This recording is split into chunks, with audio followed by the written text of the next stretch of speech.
Esta es la clase de electrodinámica.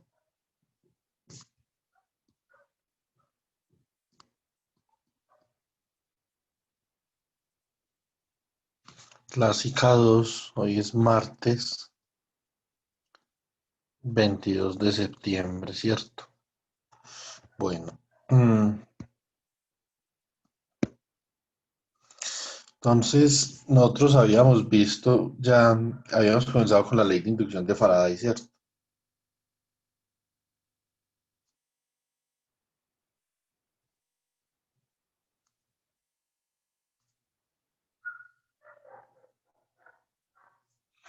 Ya hemos visto las consecuencias de la ley de inducción de Faraday eh, sobre la generación de ondas electromagnéticas. Entonces también habíamos visto que con la ley de inducción de Faraday-Lenz se inicia el electromagnetismo, que es en esencia una disciplina de la física que estudia el campo eléctrico y magnético de manera acoplada, ¿cierto? Entonces, y cuando se desacoplan esos campos eléctricos y magnéticos, surge la teoría electromagnética de la luz, que fue lo que vimos la clase pasada. Entonces, desde el punto de vista integral, habíamos visto que esta ley se puede escribir como la integral sobre gamma de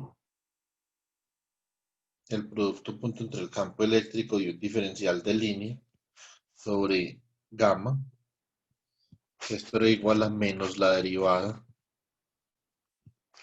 del flujo magnético con respecto al tiempo, esto es igual a la menos derivada con respecto al tiempo de la integral sobre una superficie abierta S de B punto de A, ¿cierto? Entonces, si el medio es estacionario, entonces, ¿a qué nos referimos con eso? Nos referimos esencialmente a que el área por donde está circulando el flujo es constante durante todo el tiempo. Entonces, sencillamente, esto lo podemos escribir como la menos integral sobre S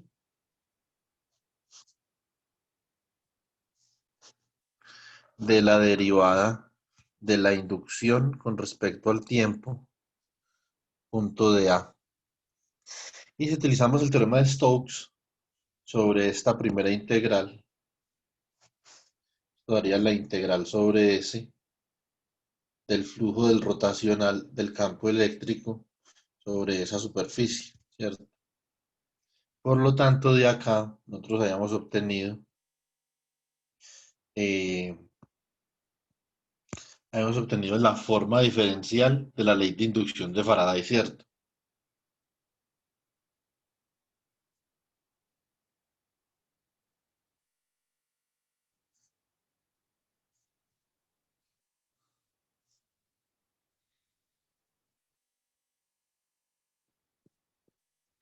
Que en esencia dice que el rotacional de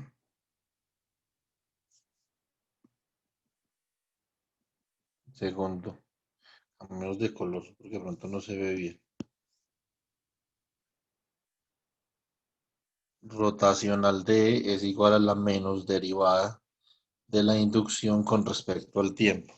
Esto se cumple siempre y cuando, ojo, siempre y cuando el medio por el que está circulando el flujo sea estacionario. Es decir, que el área del circuito por donde circula el flujo no cambie.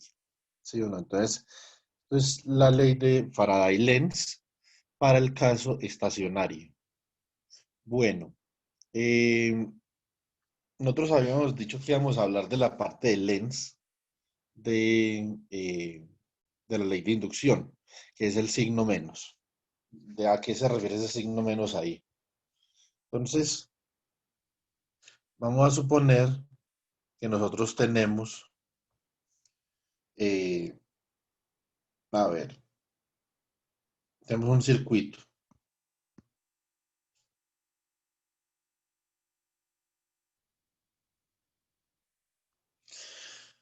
Tenemos este circuito que es una trayectoria cerrada.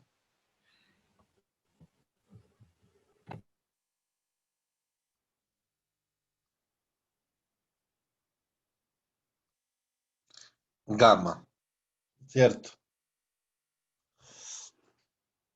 Entonces, por esa trayectoria cerrada está circulando una inducción magnética de tal forma que sus líneas de flujo son como algo así. Esto es B.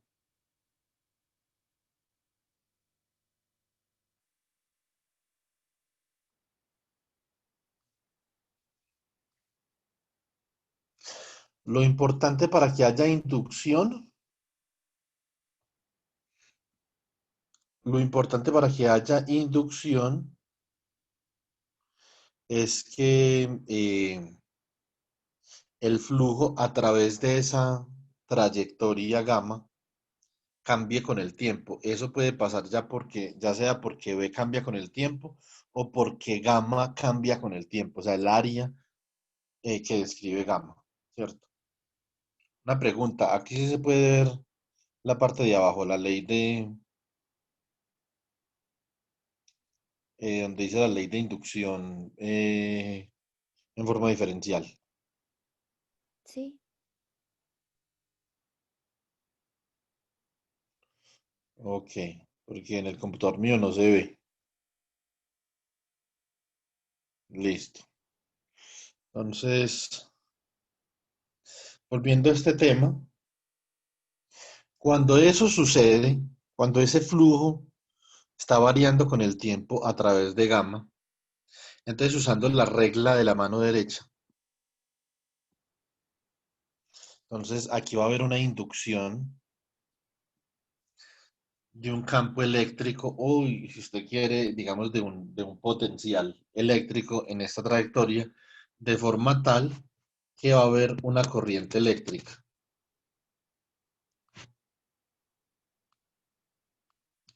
a través de la trayectoria gamma. ¿Sí o no? La pregunta es, ¿cuál es la dirección en la que esa corriente eléctrica se induce?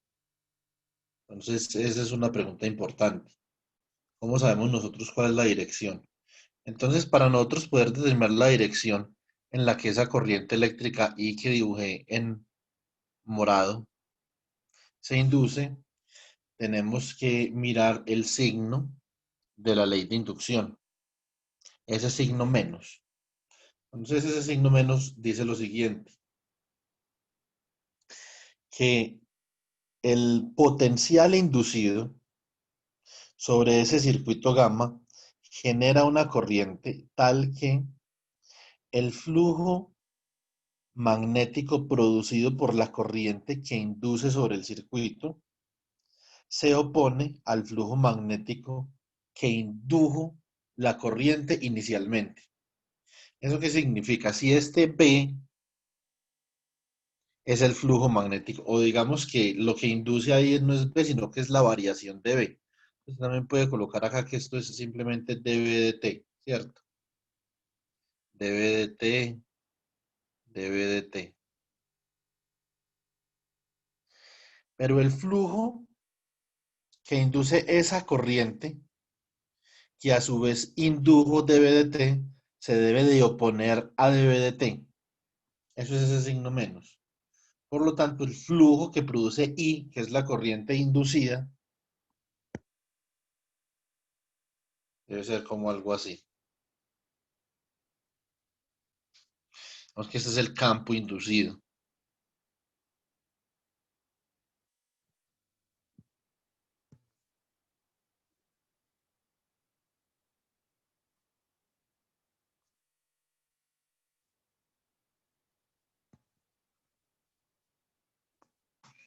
¿cierto?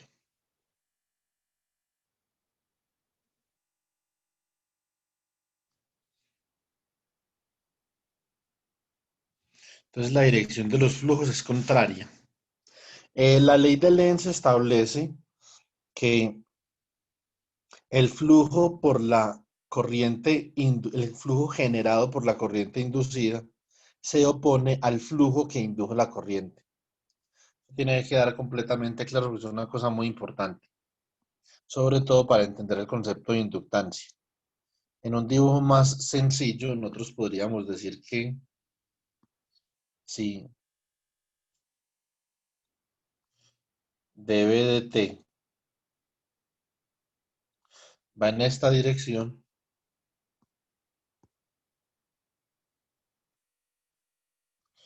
B inducido va en esta otra, ¿cierto? Eso es lo que hace ese signo menos. Esto, lo que acabamos de dibujar aquí, esto es básicamente, esto lo que es una forma pictorial de dibujar el postulado de Lenz, ¿cierto?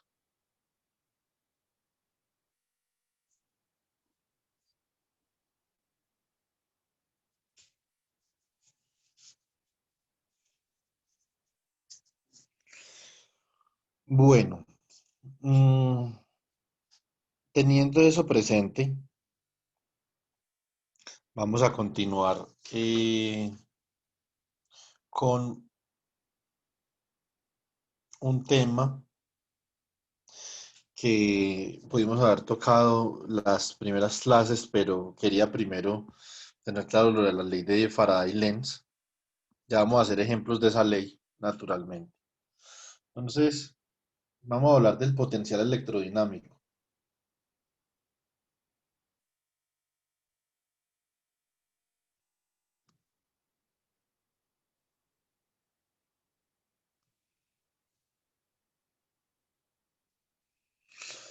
Entonces, el potencial electrodinámico esencialmente son el conjunto de los potenciales escalar y vectorial, pero en el caso de la variación temporal de los campos con respecto al tiempo. Entonces, ¿qué podemos hacer nosotros? Vamos a ver lo siguiente. Vamos a decir que B es igual al rotacional de A. Nosotros ya vimos por qué esto es posible, ¿cierto? Y como por la ley de inducción, entonces, de la ley de inducción,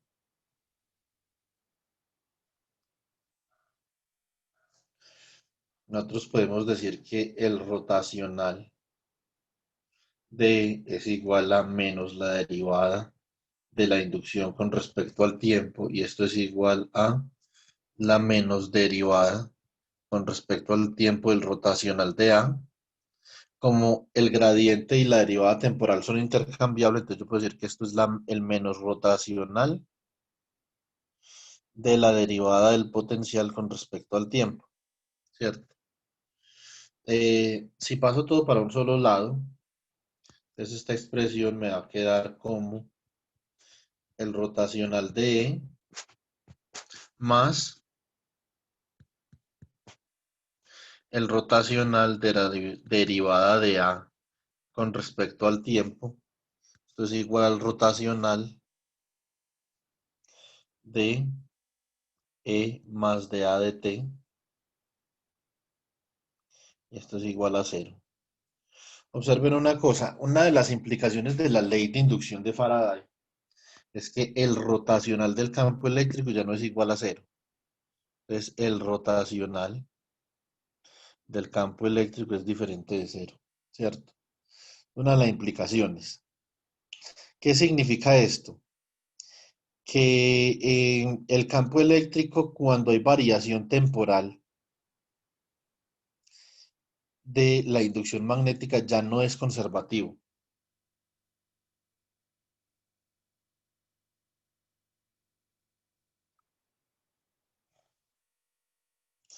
¿Por qué no es conservativo? Para que sea conservativo, el rotacional tiene que ser cero.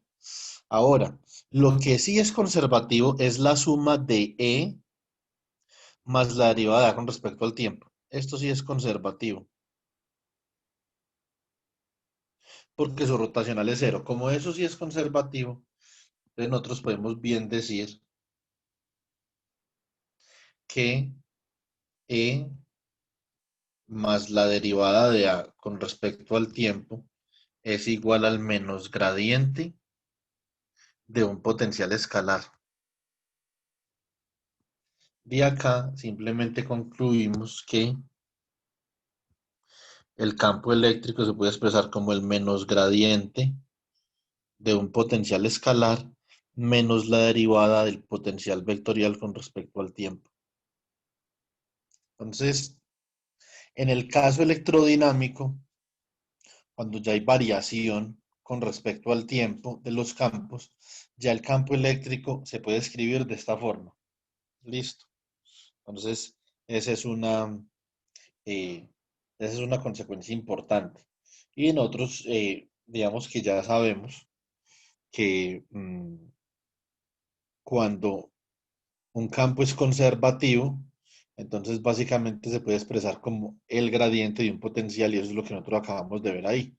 En ese caso, el potencial magnetostático o la variación en el tiempo del potencial magnetostático básicamente es una fuente no conservativa de campo. Listo. Entonces, para más o menos tener eso claro. Entonces, escuchen eso bien. La variación La variación del potencial es una fuente no conservativa de campo. Entonces, eh, eso es algo que tenemos que tener ahí claridad. Listo. Bueno, cuando nosotros pensamos en relatividad, nosotros todavía no vamos a ver relatividad, ¿cierto? Pero entonces, simplemente como para que ustedes tengan eh, ahí presente. Nosotros podemos escribir el campo eléctrico en una imagen relativista de la siguiente forma. Entonces, nosotros podemos decir que el campo eléctrico igual al menos gradiente del potencial escalar más la derivada del potencial vectorial, la podemos escribir, bueno, perdón, menos la derivada.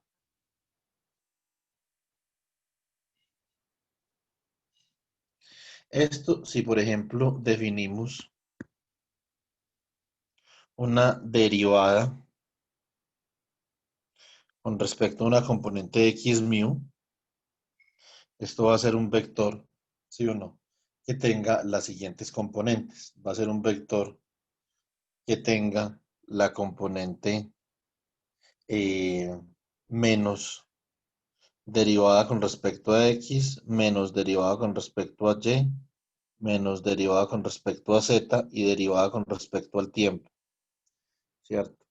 Entonces, cuando vemos relatividad, vamos a ver de dónde surge este tipo de métrica. Esto se llama una métrica, ¿cierto?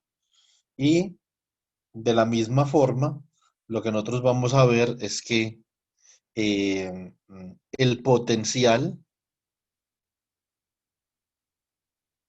este potencial A sub mu en el campo de la relatividad lo podemos escribir como menos phi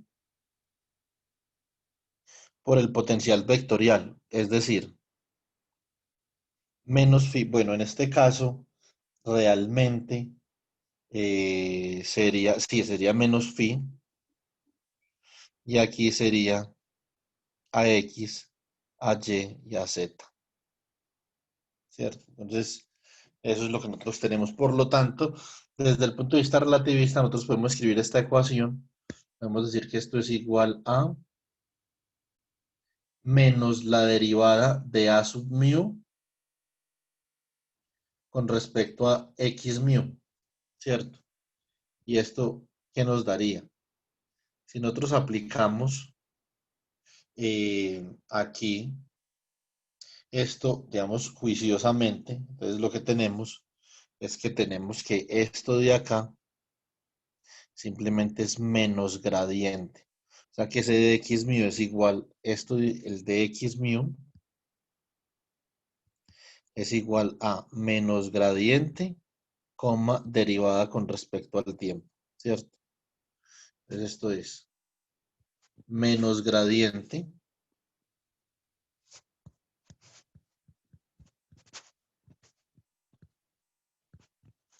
producto punto con menos phi, coma a, ¿sí o no?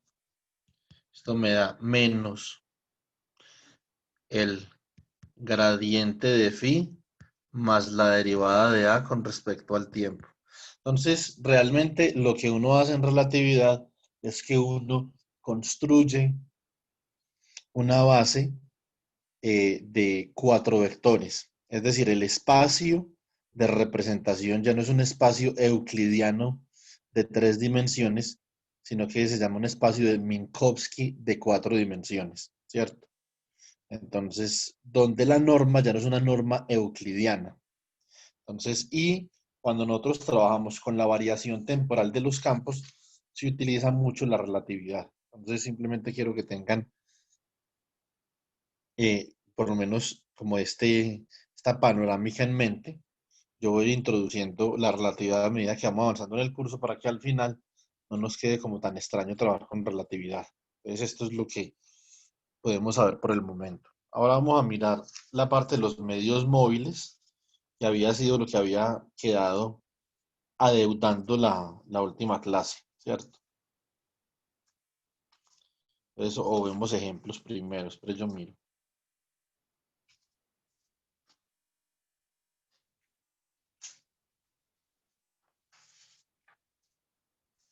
Si veamos primero un ejemplo.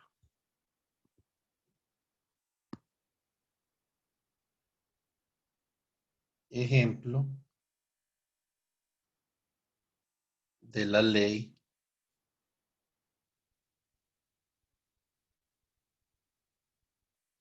de inducción de Faraday.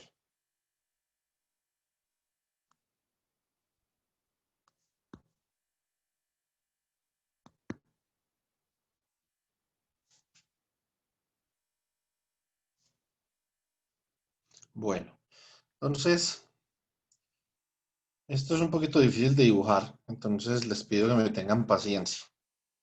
Voy a dibujar un circuito y voy a dibujar un circuito por donde va a circular o que lo va a atravesar una inducción magnética de forma tal, una inducción magnética variante con el tiempo, de forma tal que a través de ese circuito se va a inducir una corriente por una inducción del campo eléctrico sobre el circuito naturalmente. Entonces el circuito es como algo así. Vamos a ver cómo nos va dibujando esto. Esto es durísimo dibujar. O por lo menos a mí me parece muy duro dibujar. No, espérate un momentico, dibujamos esto de esta forma.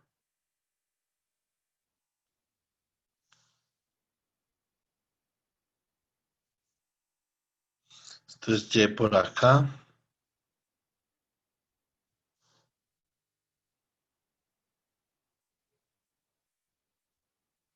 Y esto es X por acá. Listo. Vamos a dejar un plano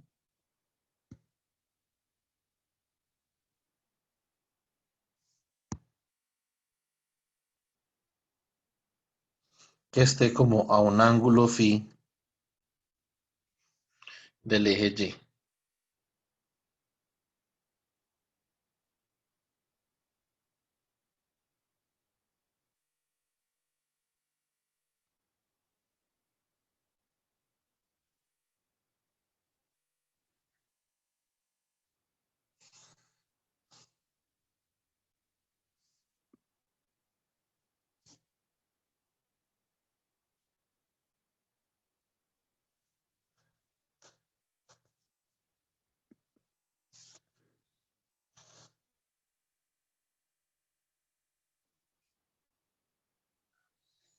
Este es el plano, ¿cierto? Entonces, nosotros cómo podemos ver que eso está a un ángulo phi sobre el eje Y. Pues podemos dibujar, de alguna forma podemos dibujar el plano ZY. Vamos a llevar el plano ZY.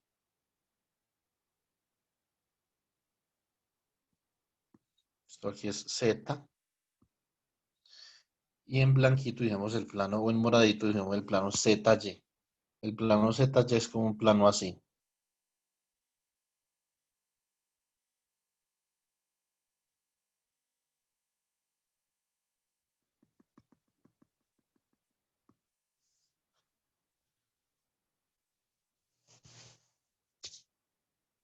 Entonces,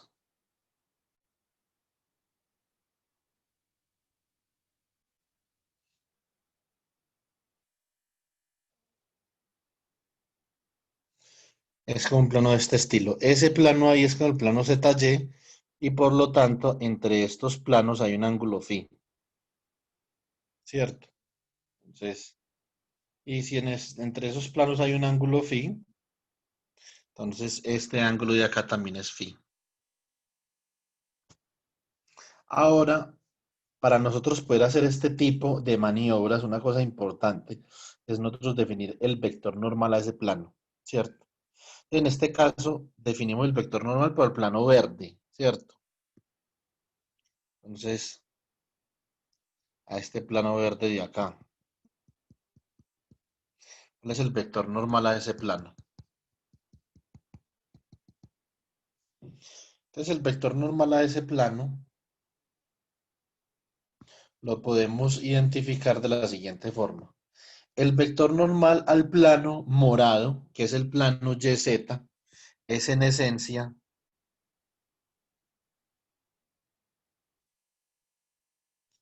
el eje X, ¿cierto? Es el vector normal al plano morado.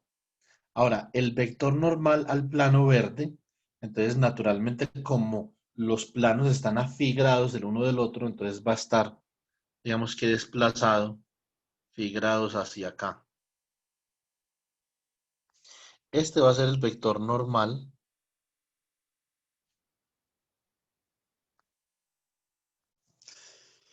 Ese va a ser el vector normal al plano verde. Listo. Entonces, ¿por qué esto es importante? Esto es importante porque nosotros queremos, o nosotros vamos a decir que la inducción magnética va en dirección X. O sea, B es simplemente a una constante B sub cero por el coseno de omega t más alfa en AX. Listo. Entonces, realmente lo que nosotros tenemos. Entonces, nosotros lo que queremos hacer es determinar la componente del campo en la dirección normal al plano sobre el cual vamos a analizar la inducción. Entonces, ¿qué es esencialmente lo que está pasando físicamente? Ya hicimos un dibujo geométrico. Esto es un dibujo geométrico. Un dibujo físico sería, por ejemplo, así. Si yo roto mis ejes en el plano XY, voy a rotar los ejes de forma tal que el eje X coincida con el plano normal al plano verde. Perdón, con el vector normal al plano verde. Voy a rotar mis ejes de esta forma. El eje Z' es el mismo eje Z, pero ahora tengo este eje de acá, que va a ser el eje Y', y este eje de acá, que va a ser el eje X'. Teniendo en cuenta eso, ya cuando yo he rotado mis ejes, entonces yo puedo tener una visión más o menos clara de cómo es que las líneas de inducción magnética están penetrando esa superficie en verde. Entonces podemos hacer esto.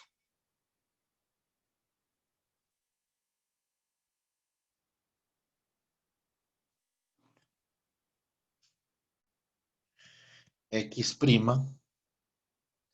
Y' y Z'. Y hacemos el dibujo del plano en verde que teníamos ahorita. Este es un plano que yace completamente en el plano Y', Z'. Por lo tanto, es un plano como de este estilo.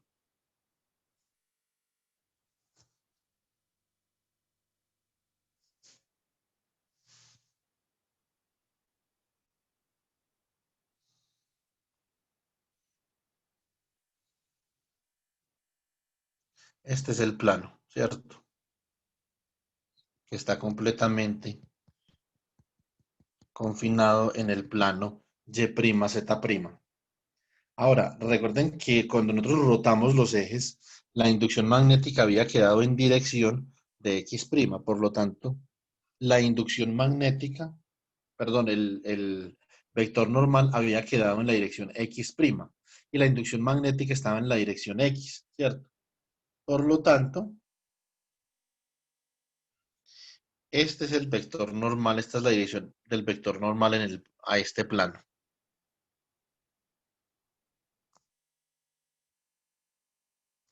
Y la inducción magnética simplemente va a ser un vector que está a phi grados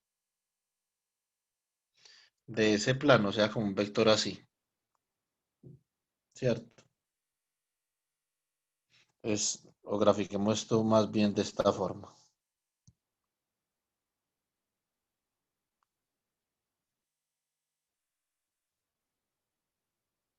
Este va a ser la inducción magnética B. Entonces, a este plano lo van a estar cruzando todas estas líneas de flujo de la inducción magnética. Y como la inducción magnética está cambiando con el tiempo, pues estas líneas de flujo también cambian temporalmente, ¿cierto? Y a su vez esas líneas de flujo a través de ese circuito, cuya trayectoria nosotros hemos marcado en verde, pero ahora repintamos en blanco, esta trayectoria, sobre esta trayectoria se va a inducir un campo eléctrico circulatorio, ¿cierto? Lo que nosotros queremos determinar es cuánto vale ese campo eléctrico circulatorio sobre esa trayectoria, en qué dirección va, ¿cierto? Naturalmente, la corriente que induce esa variación de flujo magnético sobre esa trayectoria en blanco ha de ser tal que induce un campo magnético que se opone a la variación de B con respecto al tiempo, ¿cierto? Entonces, si nosotros utilizamos la regla de la mano derecha, determinamos que la corriente inducida sobre esta espira metálica debe ser en esta dirección para que induzca un campo magnético que se oponga a dB de T por la ley de Lenz.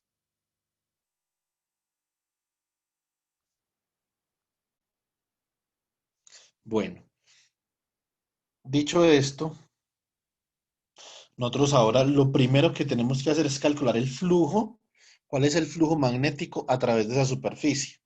Entonces, un dato que me olvidó darles es que son las dimensiones de la superficie. Eso es importante para calcular el flujo. Entonces, las dimensiones de esa superficie acá son A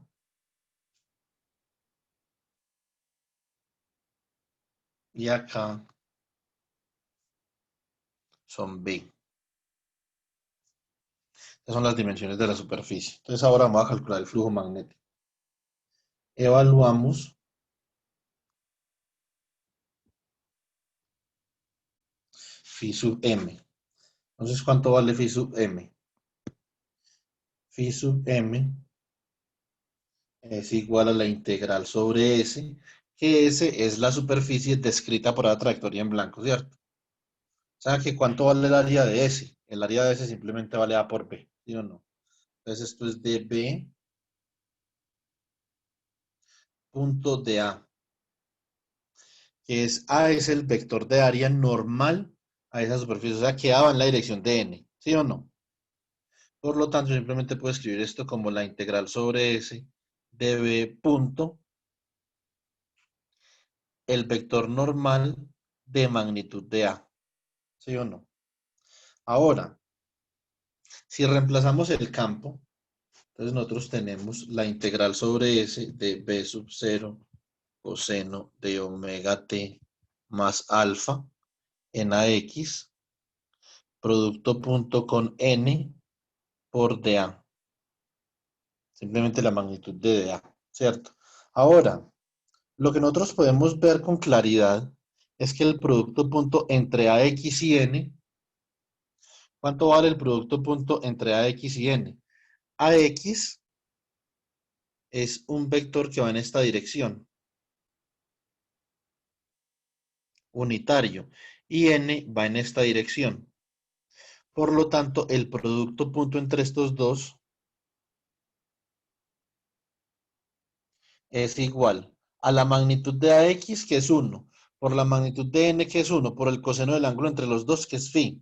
Entonces, esto es igual a coseno de phi, ¿sí o no? Por lo tanto, esto acá simplemente es coseno de phi.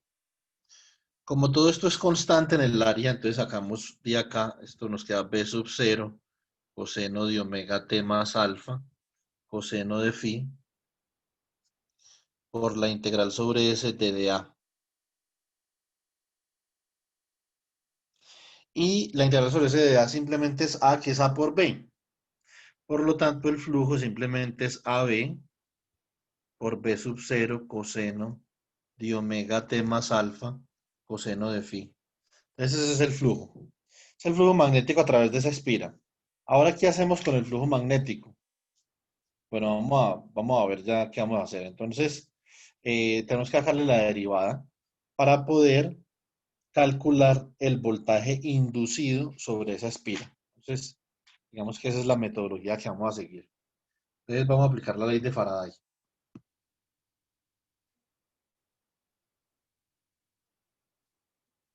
Aplicando la ley de Faraday, Lenz, obtenemos, ¿cierto? Entonces, ahí obtenemos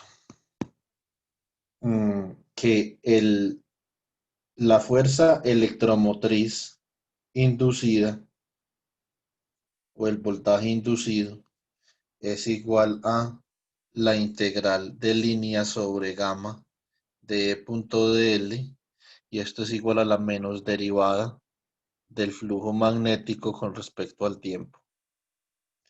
¿Cuánto da esto?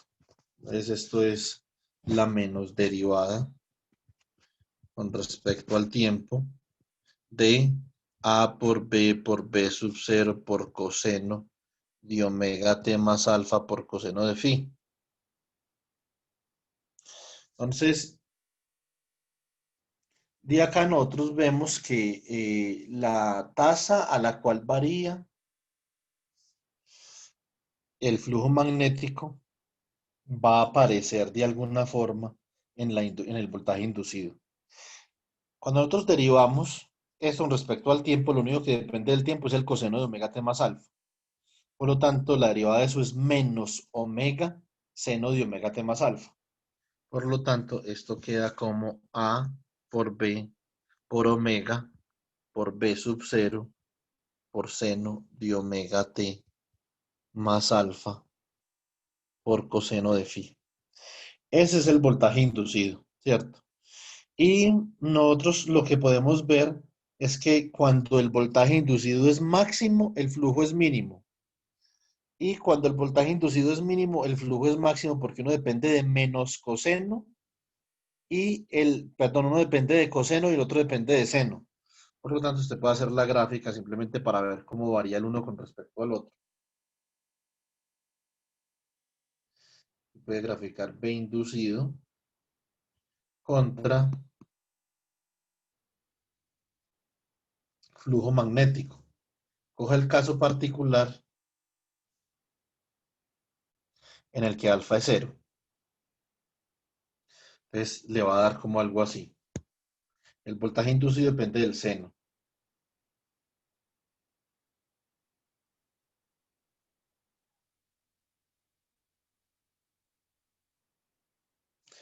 Va a ser como algo así. Y el flujo magnético depende del coseno. Entonces va a ser como algo así.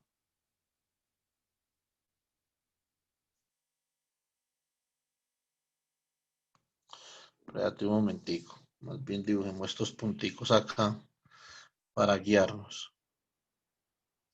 Entonces, el coseno aquí es 0. Aquí es -1, aquí es 0. Aquí es +1, aquí es 0. Aquí es -1. Aquí es 0. Y aquí es 1. Entonces,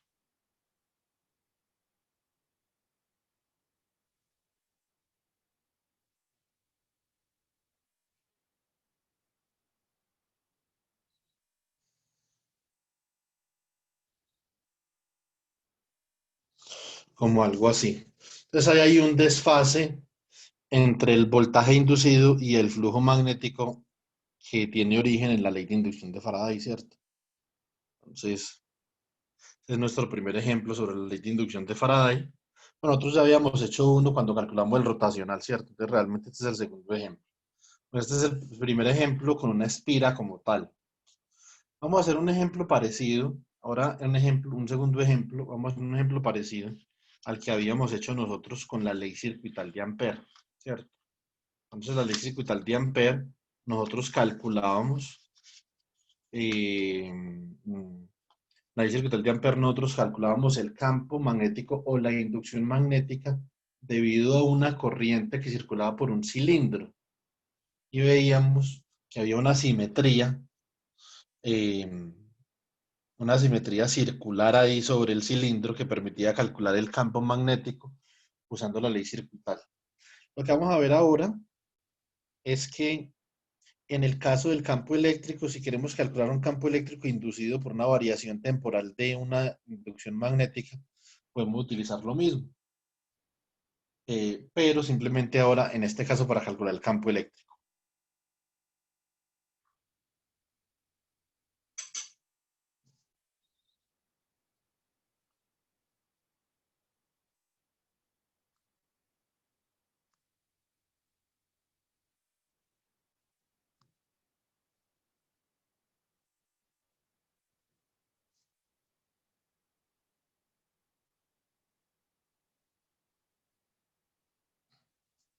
Entonces,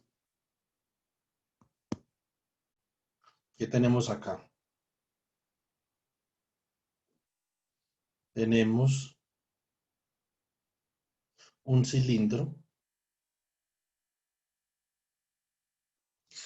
y en el interior de este cilindro hay una inducción magnética confinada que tiene una dirección fija, pero esa dirección fluctúa con el tiempo. Ya vamos a ver eso cómo se ve. Entonces, la inducción magnética sobre este cilindro tiene esta dirección.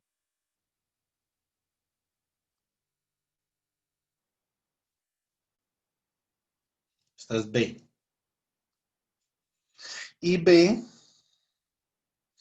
de T es tal que es igual a B sub 0, coseno de omega T más alfa, en dirección a Z, adentro del cilindro, ¿sí o no?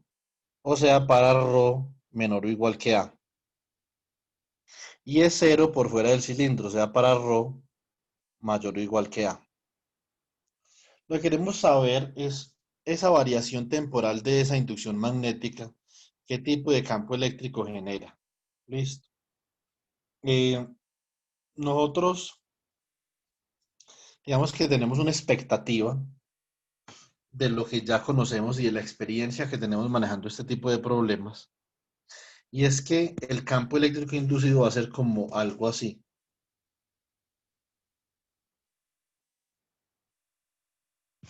Va a estar en esta trayectoria circular. Es decir, el campo eléctrico inducido va a estar en un plano paralelo al plano XY para un B constante, por una altura constante, y va a ser un campo que va a estar en FI, ¿cierto? Entonces, simplemente va a ser un campo FI que varía con ρ. Entonces, y esta es una trayectoria gamma. Nosotros podemos escoger la trayectoria gamma dentro del cilindro también, ¿cierto? Entonces, si nosotros queremos mirar dentro del cilindro, o la podemos escoger por fuera del cilindro. Digamos que eso ahí no tiene importancia. Para los dos casos vamos a trabajar. Entonces, lo que la ley de inducción de Faraday nos pide es la derivada o la menos derivada con respecto al tiempo de la inducción magnética. Entonces tenemos que comenzar por ahí. Entonces, derivada con respecto al tiempo de la inducción es igual a la derivada con respecto al tiempo de B sub 0 coseno de omega t más alfa en AZ. Esto es igual a B sub 0. ¿Cuál es la derivada del coseno? Menos omega seno de omega t más alfa. Esto en AZ. Por lo tanto, esto da menos omega por B sub 0 por el seno de omega t más alfa en AZ. Así el rotacional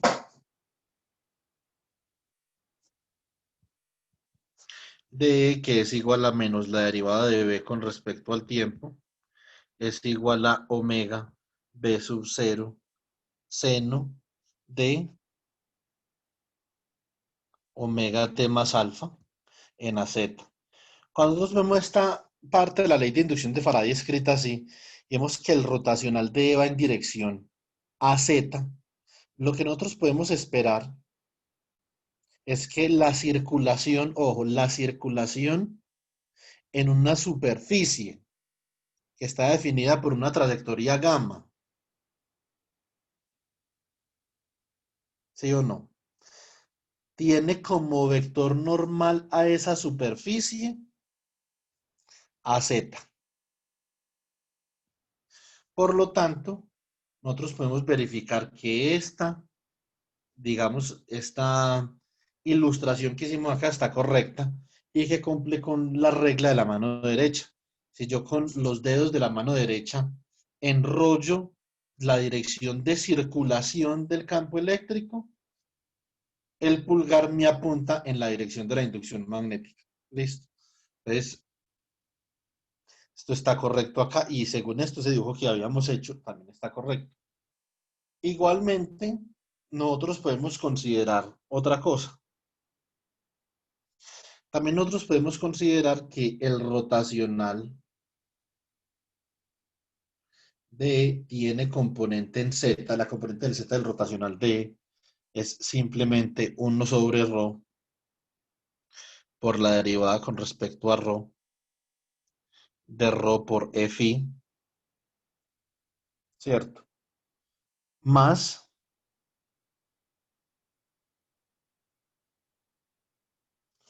1 sobre ρ por la derivada de ρ con respecto a Fi, ¿cierto?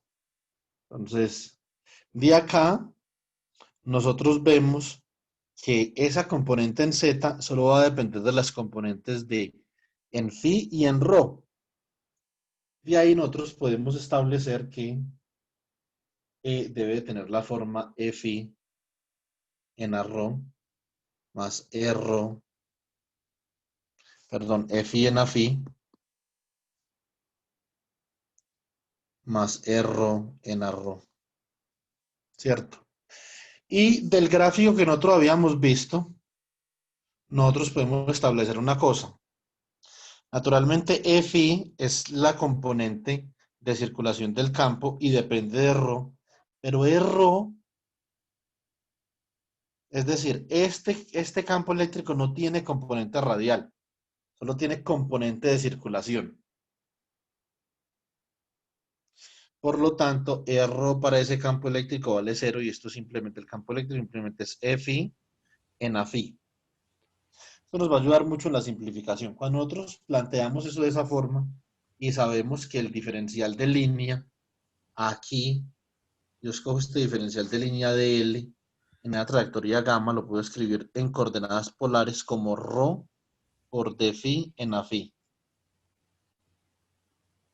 Teniendo esto presente, yo puedo hacer la siguiente evaluación. Yo puedo evaluar la integral de línea sobre gamma de punto de L es igual a la integral de línea sobre gamma de E sub phi en A phi, producto punto con rho por D phi en A rho, perdón, en A phi.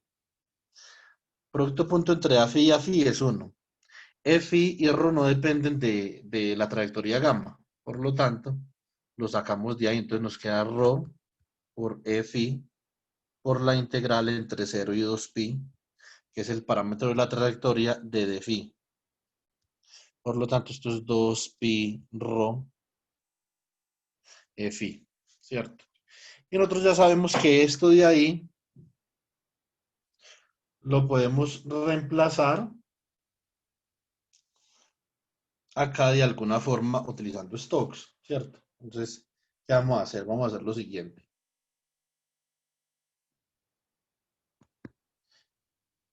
Ley de Faraday-Lenz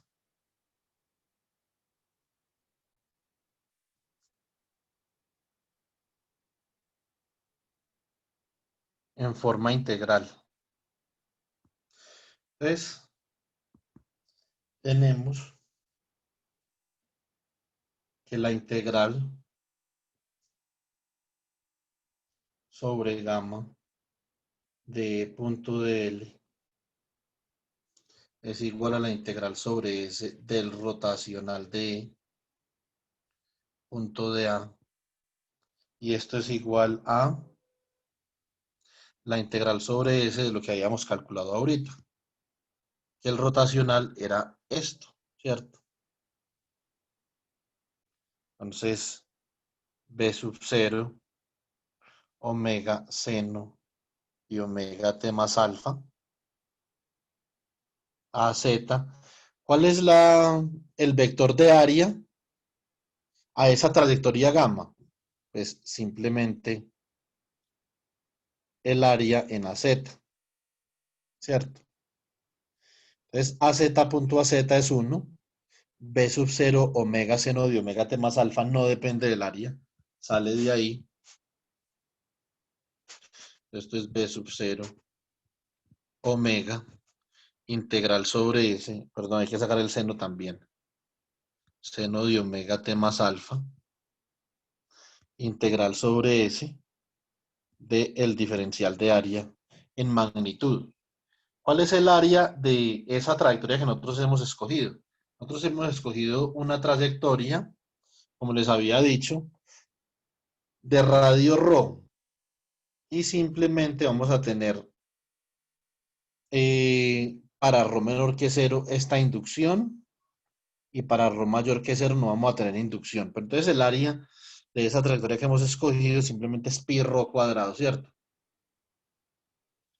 Esto viene siendo acá lo siguiente, viene siendo pi rho cuadrado b sub 0 omega seno de omega t más alfa.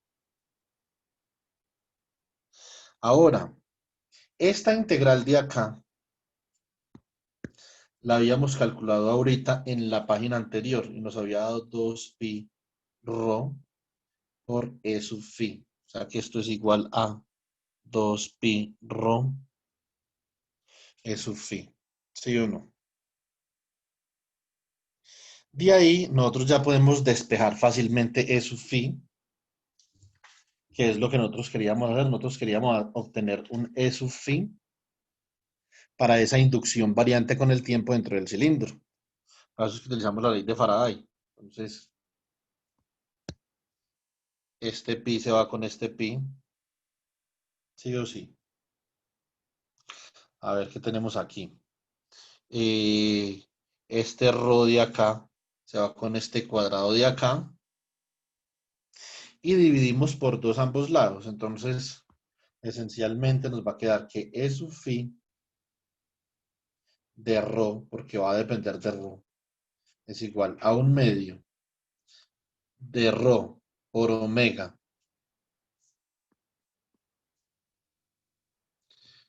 por la magnitud de la inducción por el seno de omega t más alfa, ¿cierto? Entonces, ¿esto para qué es? Esto es para todo rho menor o igual que a, sí o sí. Entonces, Ahora, una cosa importante, cuando Rho es mayor que A, ¿sí o no? Cuando Rho es mayor que A, entonces nosotros tenemos que hacer otra cosa acá. El área, el procedimiento es el mismo. Lo que pasa es que cuando Rho es mayor que A,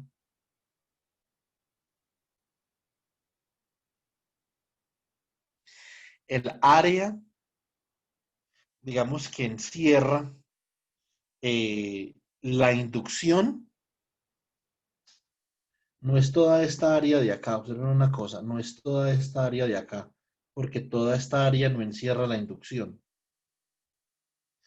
Ya el área que encierra la inducción simplemente es igual a esta de acá, porque por fuera de esa área no hay inducción, la inducción es cero. Y esa área tiene como radio A, que es el radio del cilindro, ¿sí o no? Entonces esa área de ahí es simplemente pi por A cuadrado. No es pi por rho cuadrado, porque entre, entre A y rho no hay inducción, ¿cierto? Ahí en esa región que yo acabo de sombrear en amarillo no hay inducción. Por lo tanto, para rho mayor o igual que A, entonces, ¿qué tenemos? Tenemos la siguiente ecuación. Tenemos pi a al cuadrado de la misma forma. B sub 0 omega seno de omega t más alfa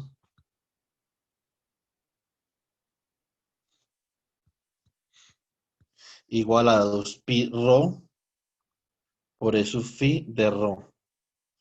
Acá cancelamos pi y pi. Ya no podemos cancelar rho con rho porque al otro lado no hay rho. Entonces de acá simplemente escribimos el E sub phi de rho de la siguiente forma. Un medio de a al cuadrado sobre rho por b sub 0 omega seno de omega t más alfa, naturalmente para rho mayor o igual que a. ¿Sí o no? Entonces tenemos los dos, tenemos el campo eléctrico dentro del cilindro y por fuera del cilindro. ¿En qué es lo único que difiere el campo eléctrico? El campo eléctrico lo único que difiere es que en un caso depende linealmente de rho, cuando está dentro del cilindro, así como el caso para el campo eléctrico dentro de una esfera conductora, para el caso de el campo magnético dentro de un cilindro portador de corriente, todos esos son casos análogos. Y por fuera decrece como 1 sobre rho, ¿cierto? Entonces, vamos a hacer esa gráfica. Si nosotros sacamos la magnitud de rho en el tiempo, porque observen que esto simplemente en el tiempo esto oscila. Entonces, queremos ver más o menos cuál es el máximo, pues algo así. Entonces, la magnitud del seno es simplemente un 1. Entonces, nos interesa este número de acá, porque la magnitud del seno es 1, porque va entre 1 y menos 1. Y nos interesa este número de acá, porque la magnitud de este seno es 1, porque va entre 1 y menos 1.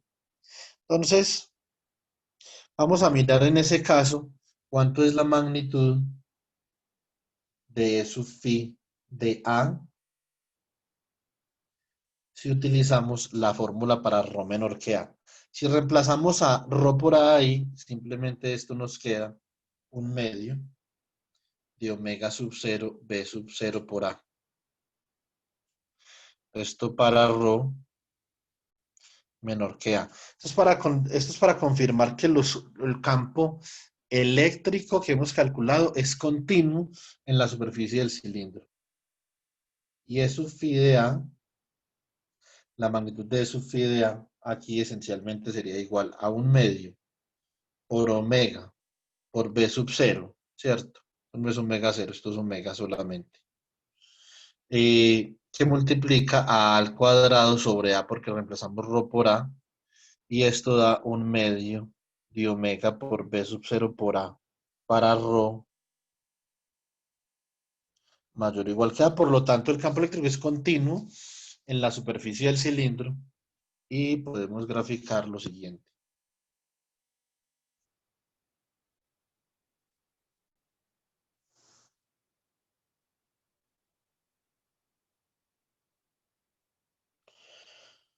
Esto es ρ y esto es la magnitud de E sub phi de ρ. Este aquí es cuando ρ es igual a A, es decir, en toda la superficie del cilindro, ¿cierto? Para ρ menor que A estamos adentro del cilindro, para ρ mayor que A estamos por fuera del cilindro. Como bien sabemos, dentro del cilindro el campo eléctrico varía linealmente con la distancia del eje de simetría del cilindro al punto donde estemos calculando el campo, entonces sería como algo así. Y para ρ mayor que A, es decir, por fuera del cilindro, varía como 1/ρ. Profe, qué pena una preguntita. Dime. Este, digamos, en el gráfico que usted hace, ¿cómo hace uno girar, digamos, el campo eléctrico en contra? Sí se puede, ¿verdad? O sea, si usted tiene este campo eléctrico y está circulando así, ¿sí o Ajá. no? Sí, sí, señor, sí, señor. Para usted cambiar la orientación de circulación por la regla de la mano derecha, tiene que Ah, invertir la dirección de la inducción. O sea que si la inducción iba en AZ, ahora la tiene que invertir para que vaya en menos AZ. Es ok. decir, como esa inducción, Julio, es un coseno y el coseno invierte su polaridad, este coseno va a invertir su polaridad cada 2pi, cada omega sobre 2pi, o más bien cada 2pi sobre omega, ¿cierto? Entonces el periodo es 2pi sobre omega. Entonces cada 2pi sobre omega, esta inducción que estaba apuntando en AZ va a apuntar en menos AZ. Y cuando él apunta en menos AZ, la dirección de circulación de ese campo eléctrico va a cambiar Ujú. por la regla de la mano derecha. ¿Listo? Sí, señor. Profe, ese es un cilindro hueco, ¿verdad? Abajo también. O sea, por la parte vertical, él es hueco todo, Pues ¿verdad? eso no importa Ah, ok. desde que tenga el campo magnético adentro. Ah, ya, ya, ya. Pero, bueno, realmente sí importa. Porque si el cilindro no fuera hueco, es decir, si esto tuviera material, entonces aquí el tratamiento del campo eléctrico y el campo magnético sería distinto, ¿cierto? Porque ya Mm, estaríamos en medios materiales, que es lo que vamos a ver la mano entrante. Vamos ah, a ver que en medios materiales si hay una polarización, entonces para escribir las ecuaciones fundamentales de campo tenemos que hacer unos cambios, ¿cierto? Entonces, pero entonces en este caso es vacío, es hueco. Pero si no fuera hueco, Julio, la ley de Faraday aplicaría tal cual como la tenemos acá escrita. Sería lo mismo. ¿Listo? bueno, profe, sí, señor, muchas gracias. Bueno, entonces con esto terminamos ese ejercicio. Además de la pregunta del compañero, ¿hubo alguna otra pregunta?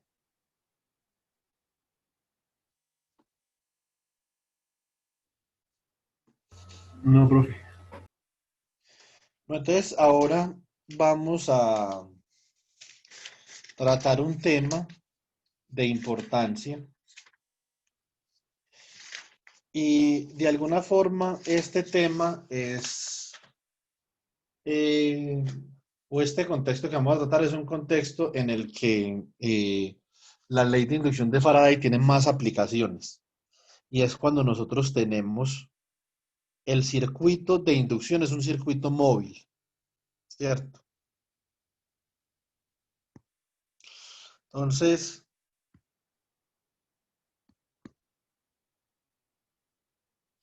esto es ley de inducción de Faraday-Lenz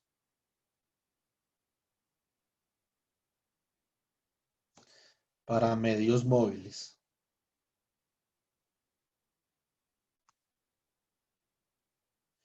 A este tema vamos a retornar cuando damos relatividad, pero por el momento lo vamos a tratar sin relatividad, que es un poquito, digamos,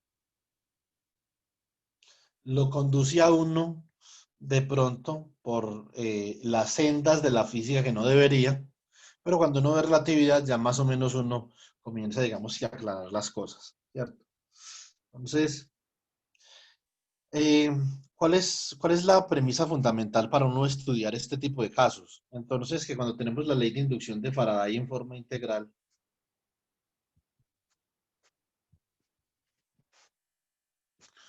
nosotros, o sea, la ley de inducción de Faraday comienza es así, como la menos derivada del flujo magnético con respecto al tiempo. Lo que pasa es que cuando el área por donde circula el flujo magnético es constante, esto en forma diferencial se puede escribir como el rotacional de E igual a la menos derivada de la inducción con respecto al tiempo. Pero eso es cuando el área por donde está circulando ese flujo magnético es constante. Pero nosotros vamos a ver que hay dos eh, razones por las cuales el flujo magnético cambia. Una es porque la inducción B varía con el tiempo. Esa es una razón. Y la otra, porque el área S que describe gamma varía con el tiempo. Son dos razones por las que uno puede tener una variación del flujo con respecto al tiempo. Esas dos razones. Entonces, lo que nosotros queremos hacer en este caso es tratar de pensar, si ya tenemos una variación del área con respecto al tiempo, ¿cómo podemos reformular la ley de inducción de Faraday en forma diferencial? ¿Cierto? Entonces, ¿será que es lo mismo? ¿Será que no es lo mismo? ¿Qué será lo que sucede cuando tenemos un circuito móvil o cuando el área está cambiando con respecto al tiempo? El caso, digamos, más emblemático de esto es el caso de un motor. Un motor sencillito. Nosotros tenemos acá un imán que es un norte.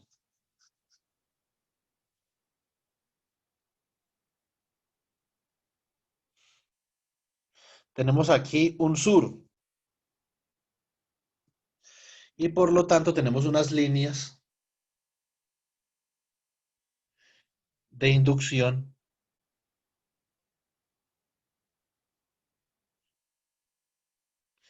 entre estos dos imanes.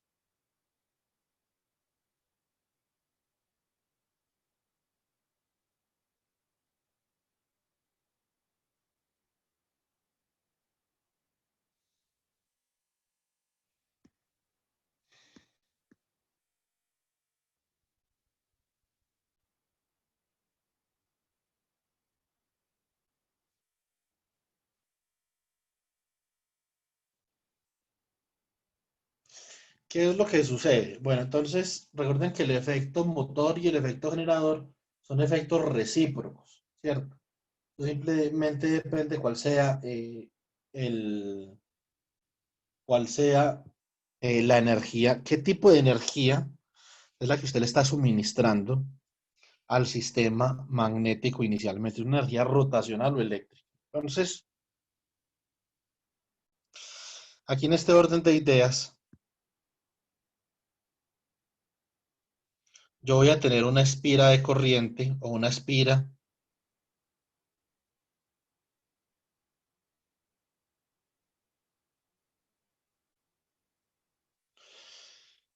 y yo la estoy haciendo rotar.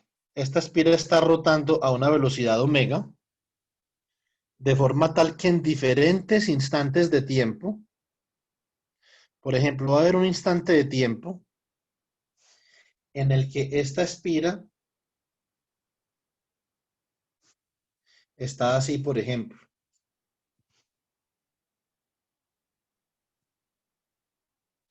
Y las líneas de flujo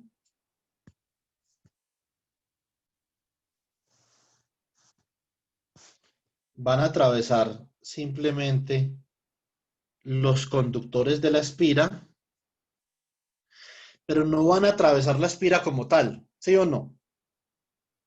Por lo tanto, cuando la espira está así,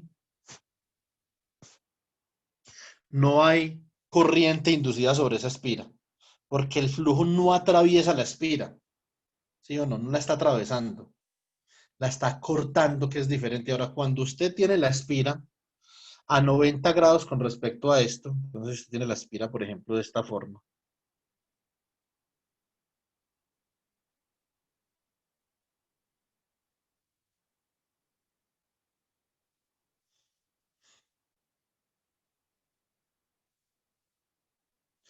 Entonces, en este caso, el flujo sí la está atravesando. Entonces, el flujo atravesaría la espira de esta forma, ¿sí o no?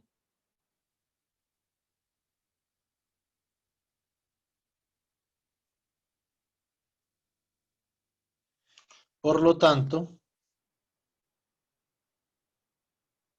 ya en ese particular sí hay inducción.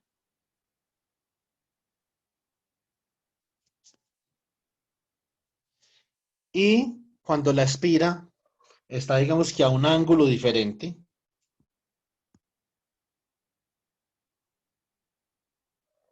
no hay como dibujar otro ángulo diferente.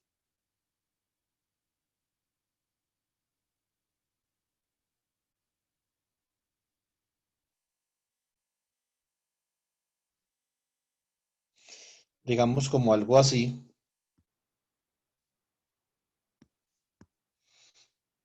El flujo también la está atravesando, pero la va a estar atravesando de manera diferente, de forma tal que la componente de la inducción magnética sobre el normal a esa superficie va a ser menor en este caso, ¿cierto? Cuando usted comienza a rotar la espira, usted comienza a rotar esta espira, entonces el área que está, digamos que el área por la cual está circulando esas líneas de campo, va que las líneas de campo no están cambiando. Como estos son imanes permanentes, las líneas de campo son exactamente las mismas. Lo que sucede es que cuando usted está girando esa espira, la cantidad de líneas de campo por unidad de área que están cruzando a medida que usted está girando la espira va cambiando con el tiempo y cambia a una tasa de omega, ¿cierto? Entonces omega es la tasa de variación del área por la cual circula el flujo en este caso.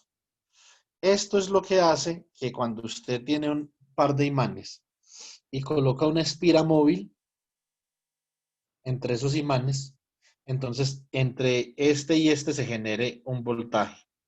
Esto es lo que es un generador de corriente directa. Listo. Y ahora, si usted no está girando, pero usted hace pasar corriente por esa espira sin que esté girando, entonces ya la cosa eh, cambia un poquito. Lo que usted tiene es que esa corriente va a generar un campo magnético. Y ese campo magnético lo que va a hacer es que va a generar un torque sobre esta espira y sobre esta espira. Y va a hacer que esa espira comience a rotar una vez usted le aplique corriente. Eso es un motor. Transforma corriente en rotación. Y un generador transforma rotación en corriente. Entonces, esto realmente es, sin duda alguna, pues la aplicación más emblemática de la ley de inducción de Faraday, juntamente con el transformador, ¿cierto? Entonces, el transformador también, digamos que es una aplicación muy emblemática, pero en este caso, esta es una aplicación de la ley de inducción de Faraday para medios móviles. Entonces, ¿uno cómo hace para plantear la ley de inducción de Faraday en forma diferencial para medios móviles? Entonces, ley de inducción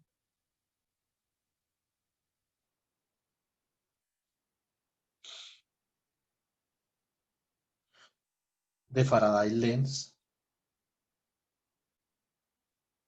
para medios móviles.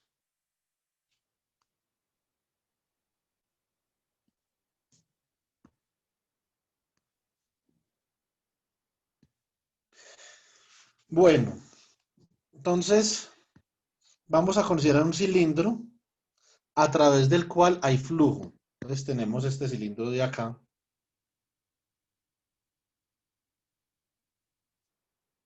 Y esta es una trayectoria que vamos a llamar gamma de t. A través de esa trayectoria va a haber un flujo de líneas de inducción.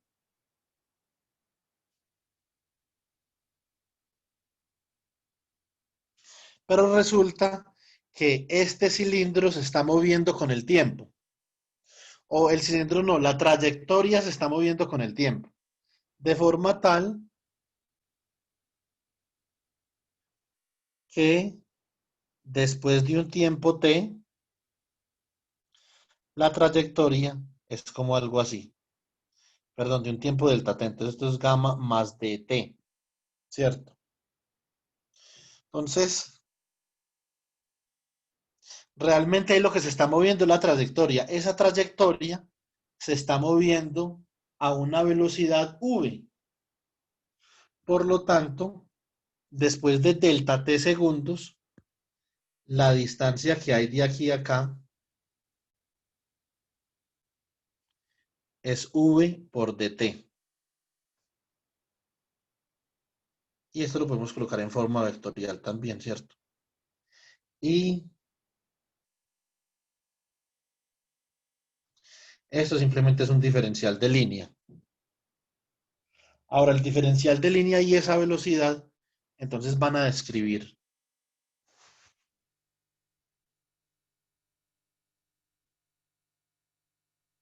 esta área de acá. Listo. Ahora, cuando trabajamos con las integrales de flujo, otra cosa que nos debe preocupar son los diferenciales de área de las superficies sobre las cuales está circulando el flujo o las líneas de campo. Entonces, por ejemplo, acá, esta superficie de acá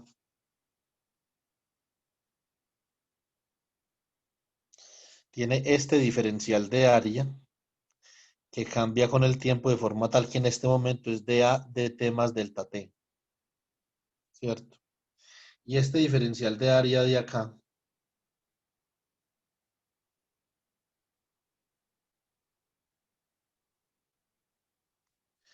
simplemente es dA dt. Observen una cosa. En este caso, el diferencial de área de A de t va en dirección contraria a la convención, porque la convención es que el diferencial de área salga de la superficie, no entre. O sea que el diferencial de área con el que nosotros calculamos los flujos realmente debe ser este, menos de A de t. Listo. Ahora, ¿qué nos falta? Lo que nos falta es definir un diferencial de área a esta franja de área definida por V y por dL. Entonces, en ese caso, vamos a definir el diferencial de área como un vector naturalmente perpendicular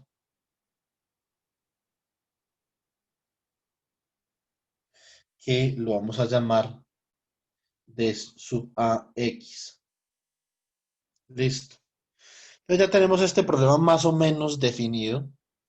Y lo que queremos saber es cómo cambia el flujo entre la superficie con diferencial de área dA dt más delta t y la superficie con diferencial de área dt.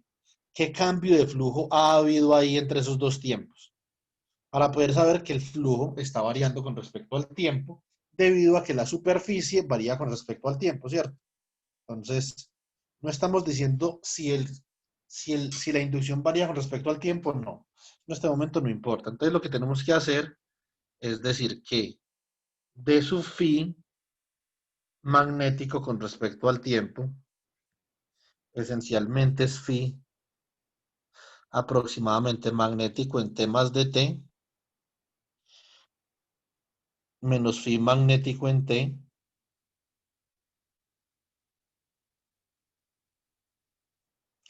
sobre delta t, ¿cierto?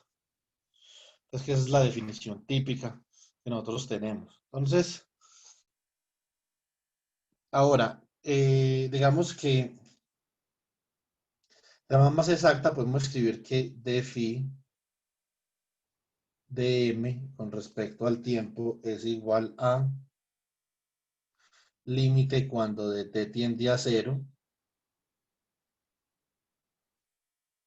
de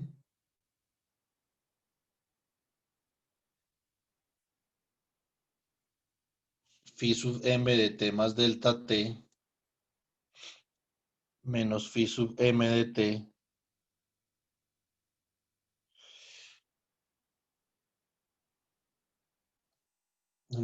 dividido por dt, ¿cierto?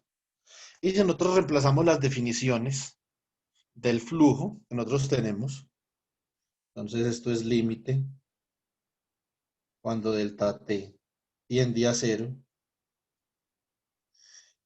de 1 sobre delta t. Un segundo.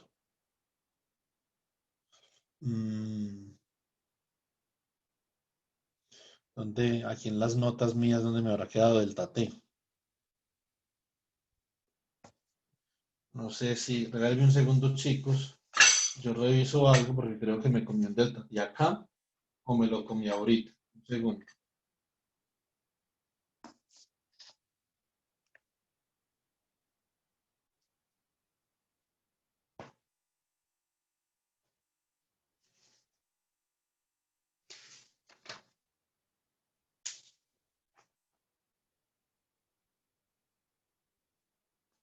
Sí, efectivamente, me había zampado aquí un delta t. Entonces, esto es igual. El primer flujo es igual al flujo sobre una superficie de un área definida en t más delta t de b punto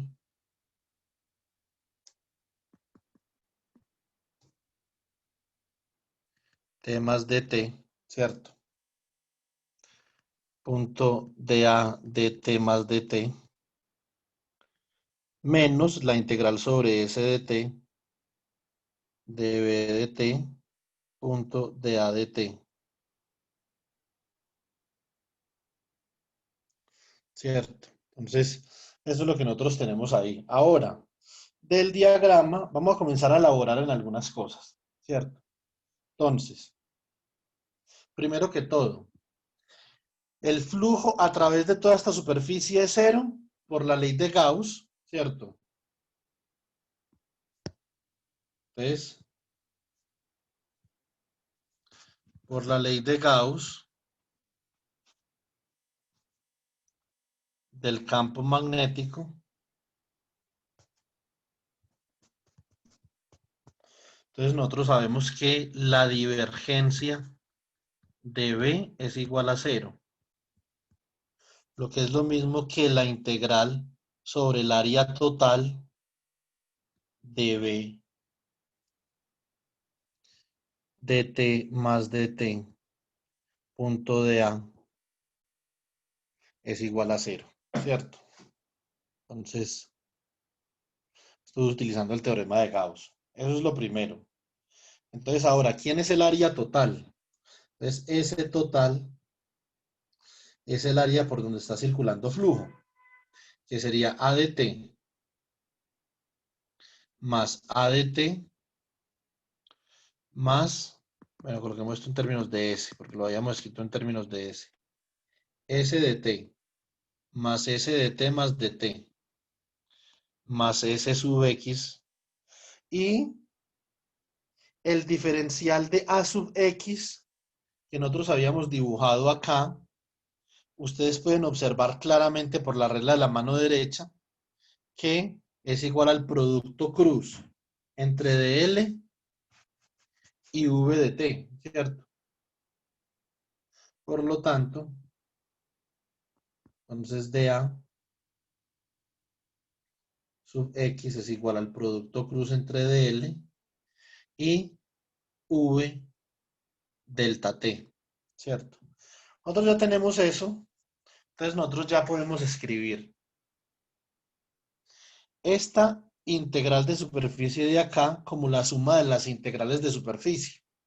Y eso va a dar igual a 0. Entonces, ¿qué tenemos? Tenemos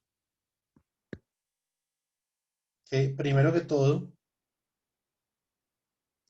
la integral sobre S de t de b de t más dt punto menos de a de t, por la razón que les había dicho ahorita, por la convención del diferencial de área, más la integral de superficie sobre Sx de b de t más dt punto de ax,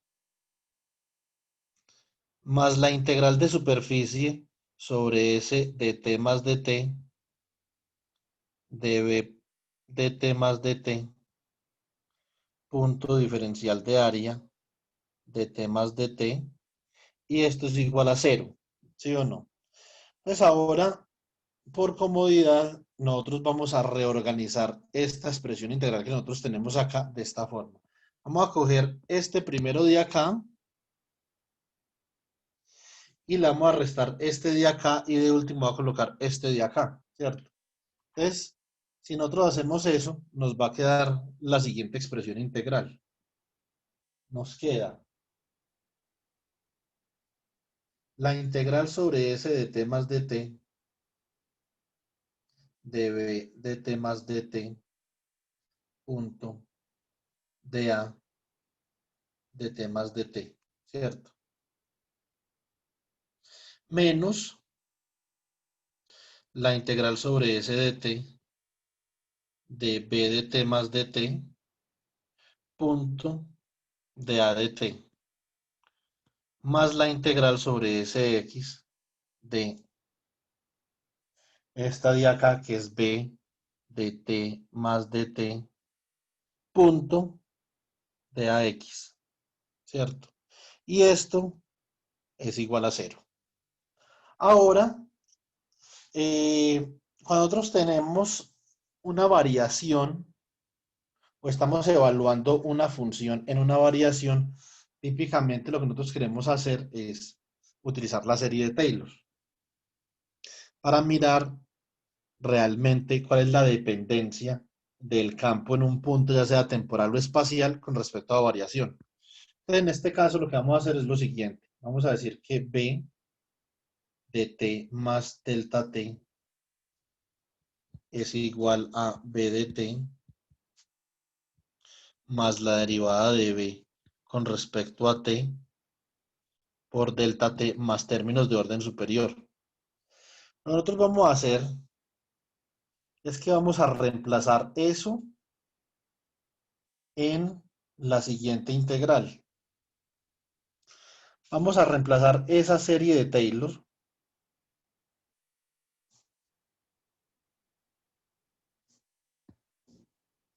la vamos a reemplazar acá y la vamos a reemplazar acá. Primer paso. Segundo paso, vamos a reemplazar esta definición mediante producto cruz del diferencial de área acá. Y así entonces vamos a escribir una nueva ecuación.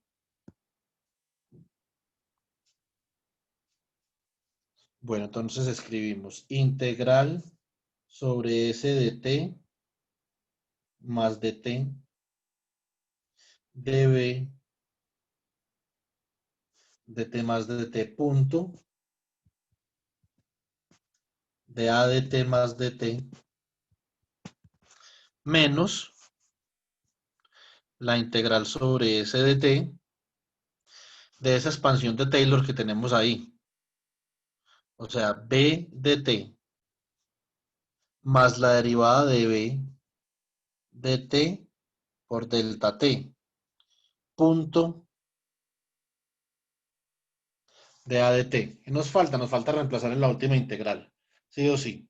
Entonces nos falta más la integral sobre Sx de reemplazamos la expansión de Taylor, B de t más la derivada de B con respecto a t, faltó de t, por delta t, producto punto con dAx, que es este de acá, ¿sí o no? Entonces, producto punto con dl cruz v delta t. Y esto es igual a 0. Entonces vamos a analizar una cosa. En el último término,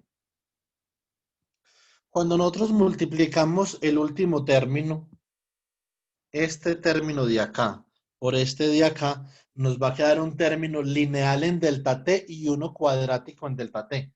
Y nosotros no queremos conservar los términos cuadráticos en delta t. Nosotros solamente queremos conservar los términos lineales en delta t. ¿Listo? Entonces, ¿qué es lo que va a pasar? Que este término de acá no lo vamos a considerar porque al multiplicar este delta t con este delta t, nos da términos al cuadrado en delta t. O sea que solo vamos a tomar este de acá. Listo. Si solo tomamos ese de ahí, entonces lo que va a pasar es lo siguiente. Reescribimos esta de acá, ¿cierto? Entonces nos queda, ¿qué nos queda? Nos queda la integral sobre s de t más delta t de b de t más delta t punto de a de t más delta t, ¿cierto?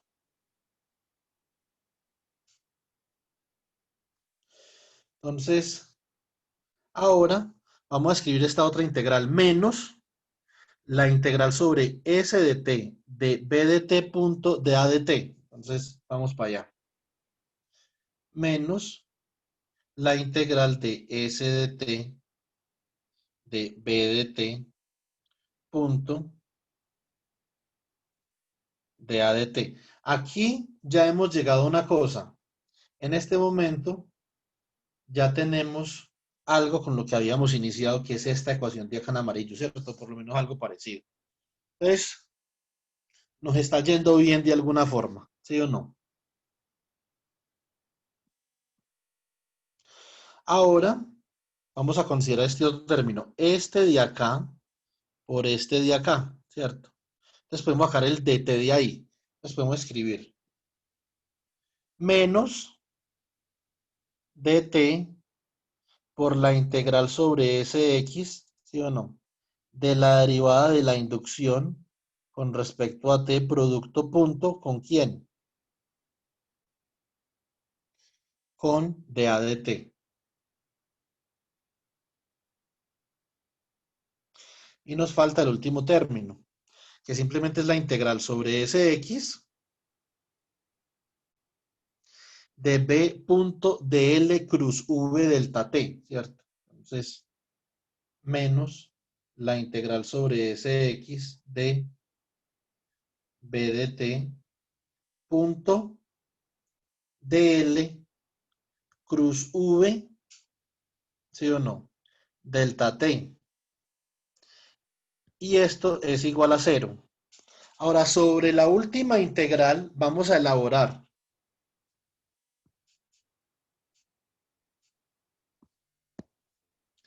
Sobre esta última integral, entonces nosotros podemos utilizar una propiedad de el producto cruz, que es simplemente que esto de acá es menos v delta t cruz de L. Por lo tanto, esto nos queda la integral sobre Sx de b de t punto, o digamos ya con un signo positivo, punto v de t cruz de L. Ahora vamos a utilizar las propiedades. Esto es un producto triple escalar, ¿sí o no?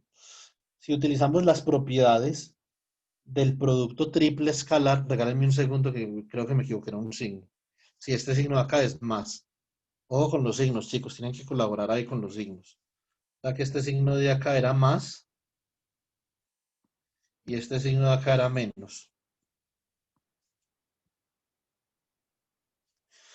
Como esto es un producto triple escalar, ¿sí o no? Entonces, los productos triples escalares tienen la propiedad cíclica. Por lo tanto, yo puedo mover cíclicamente este término de L, lo puedo colocar acá al frente, y esto me queda como menos la integral sobre Sx de dl punto v de t cruz v delta t. ¿Sí o no? Entonces, eso es esencialmente lo que nosotros tenemos ahora. Vamos a reescribir esto en la otra página, ¿cierto? No, todo esto es igual a cero, ¿cierto? Entonces vamos a escribir esto en la otra página. Integral sobre S de t más de t de b de t más de t punto dA de t más de t, ¿cierto? Entonces, menos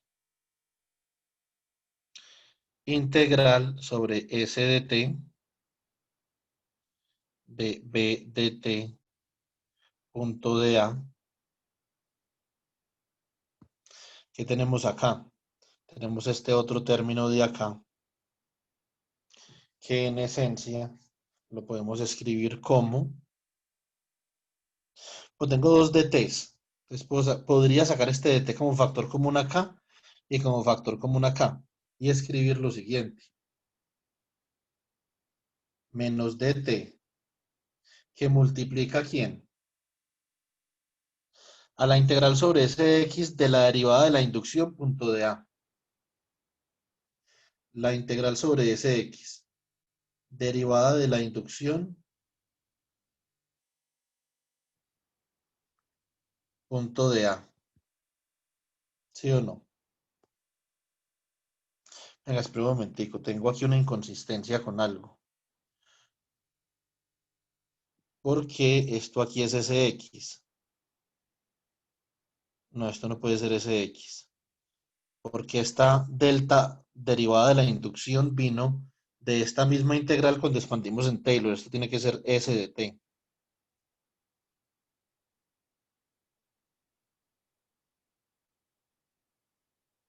Sí, S de t.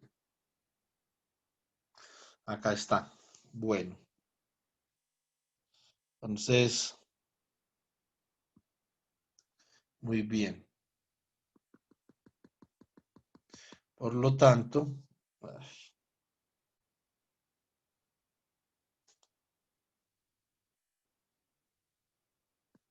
esta es una integral sobre S de t de la derivada de la inducción con respecto al tiempo punto de A. Muy bien. Ahora, más la integral sobre Sx de, como el producto punto es conmutativo, entonces puedo escribir B cruz V punto de L, ¿cierto? Entonces esto es B cruz V punto de L. Y esto es igual a cero. Ya hemos llegado a un punto donde podemos coger y en la parte original, cuando estamos planteando el flujo, es decir, esta parte de acá ya la tenemos. Simplemente la podemos reemplazar en términos de esto de acá, porque como esto es igual a cero, por lo tanto, podemos decir que la integral sobre S de t más de t de b de t más de t punto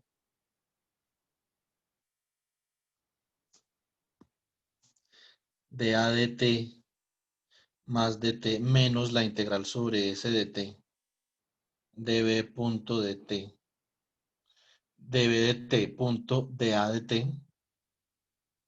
¿Esto a qué es igual? Esto es igual a delta t por la integral sobre S de t de la derivada de la inducción,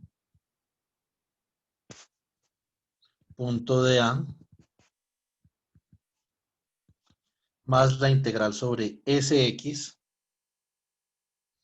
de B de t cruz V, punto de L. Entonces, eso es realmente lo que tenemos nosotros ahora. Nosotros vamos a ver una cosa. Esa integral sobre S de X es más sencilla de lo que aparece ahí. Porque acá no hay absolutamente nada. No hay nada sobre la superficie de S de X. Es decir, nos basta integrar sobre dl porque B de t está definido sobre dl, ¿sí o no? Y la velocidad simplemente es una cantidad independiente del cilindro. Por lo tanto, esta integral de acá bien la podríamos calcular sobre una trayectoria gamma de t, que la dibujamos ahorita, db cruz v punto de L, ¿cierto? Entonces no hay que hacer la integral de superficie, sino simplemente una integral de línea ahí. Bueno, pues ya tenemos esto. Entonces nosotros podemos decir que la derivada del flujo magnético con respecto al tiempo, yo que era igual al límite cuando delta t tendía a cero.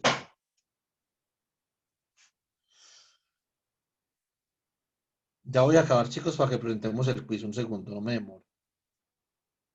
De 1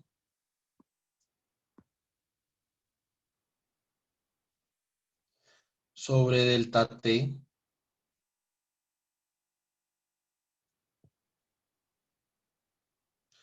por la integral sobre S de t más dt de b de t más dt punto de a de t más dt menos la integral sobre S de t b de t punto de a dt.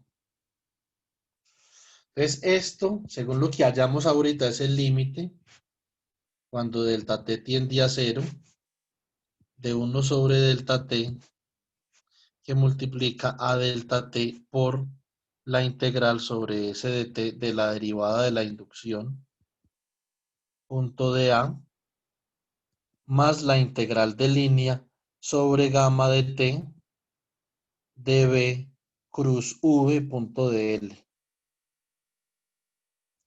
Este de t se va con este y esencialmente la derivada del flujo nos queda, que es la integral sobre S de t de dB de t punto de A.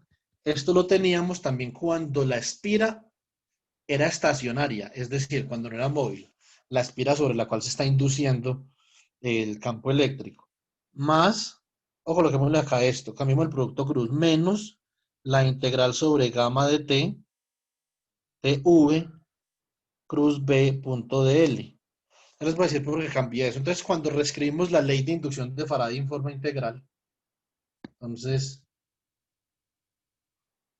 reescribiendo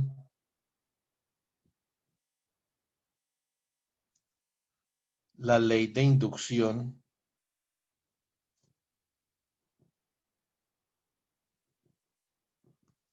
de Faraday en forma integral,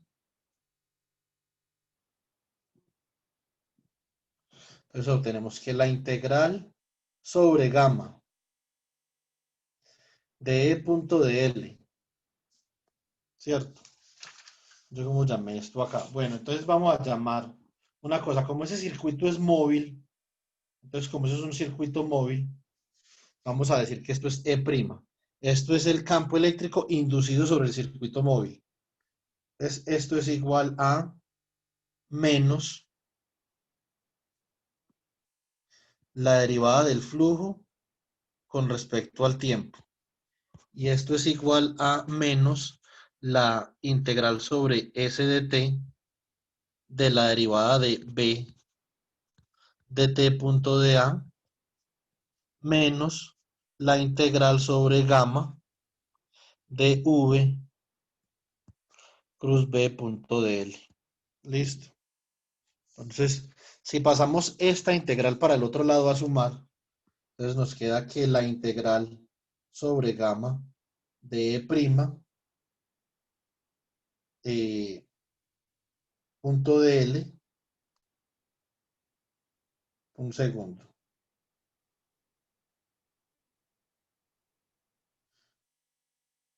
Hay algo que no me concuerda acá. Espérate, cuando yo cambié el signo,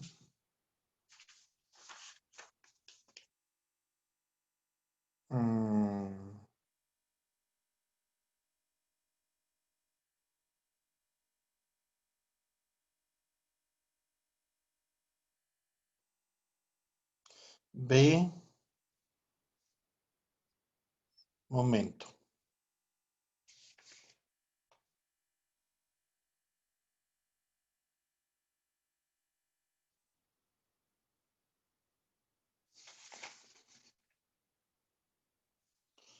Yo cambio el signo. Ahora, cuando le saco el menos a ese flujo, sí, cuando le saco el menos a ese flujo, esta tiene que quedar como más. Muy bien. Entonces, si esa queda como más ahí, cuando la paso es a restar. Ahora sí. Es que no me estaba cuadrando eso. Entonces, esto queda menos la integral sobre gamma de V cruz B punto DL. Esto es igual a menos la integral sobre S de la derivada de la inducción por el vector diferencial de área, ¿cierto? Esto lo puedo reunir, entonces me queda que esta es la integral sobre gamma de E' menos V cruz B punto DL, y esto es igual a menos la integral sobre S de dB de T punto de A. Si nosotros definimos, vamos a definir esto. Definimos este como E. Podemos decir de acá que el rotacional de E, entonces es igual a la menos derivada de la inducción con respecto al tiempo. Es decir, retenemos la forma diferencial de la ley de inducción de Faraday. Pero, ahora, este E que nosotros tenemos acá, eso vamos a hablar al principio de la próxima clase como para aclarar, es un E que está medido desde un sistema de referencia estacionario. Y este E' que nosotros tenemos acá es el E que está medido desde el sistema móvil o desde el eje de referencia que va sobre el circuito móvil, ¿cierto? Entonces, dos son campos eléctricos que están siendo medidos en sistemas de referencia diferentes, ¿cierto? Entonces, tenemos que tener eso en cuenta. ¿Qué es lo que cambia con el circuito móvil? Y con eso termino. Lo que cambia con el circuito móvil es esencialmente que el campo de referencia en el sistema estacionario es igual al campo de referencia en el sistema móvil menos este otro vector de acá. O el campo de referencia en el sistema móvil es igual al campo de referencia en el sistema estacionario más V cruz B. Por lo tanto, el campo de referencia del sistema móvil y el sistema estacionario solo coinciden cuando V es cero. O sea que esos no son los mismos. De eso tenemos que hablar, digamos, más largo y tendido. Lo que sí usted puede decir es lo siguiente. La magnitud de la diferencia entre los campos eléctricos en el sistema móvil y el sistema estacionario es igual a la magnitud de V cruz B. ¿Cierto? Entonces, y esto simplemente es igual a lo siguiente. Es igual a la magnitud de V por la magnitud de B por el seno del ángulo entre V y B. ¿Cierto? Entonces, eso es, ya la próxima clase discutimos eso, pero necesitamos terminar hoy lo del sistema, la ley de inducción de Faraday para los sistemas móviles. Disculpen ahí la demora, pero de verdad teníamos que terminar esto, era importante. Les voy Profe, a enviar el link. ¿Sí, señor? no, le iba a decir que porque, no, ya lo envié, pensé que de pronto lo podía enviar a comienzo de la clase de la otra semana, la próxima clase, pero no, ya lo envié. Bueno, ya la próxima clase comenzamos materiales. No, la próxima clase hay que terminar este tema con inductancia, es lo último que falta. Y ya con lo que hemos visto, entonces estoy preparando los ejercicios para que ustedes estudien para el parcial. Tengo ya varios ahí ejercicios hechos. Creo que son interesantes. Y esto, lo de la espira móvil, esto es algo que hay que saber. Entonces esto es importante.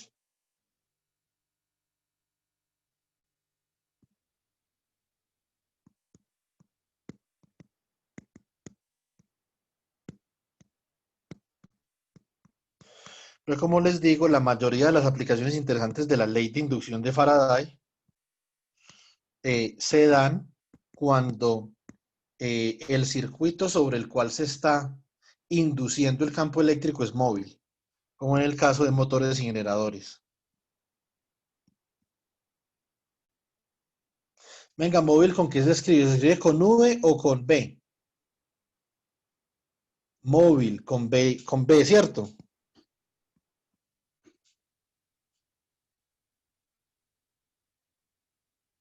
¿Sí o no?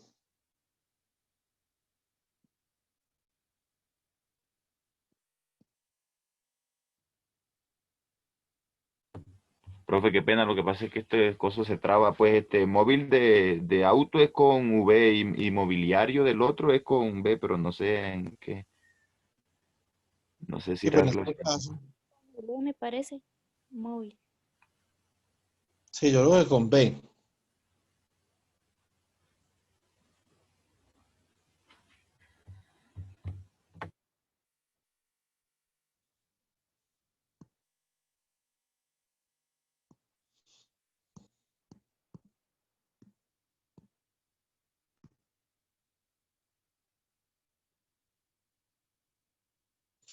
Bueno,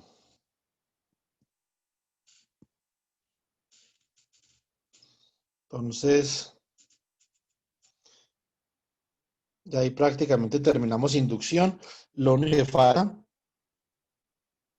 es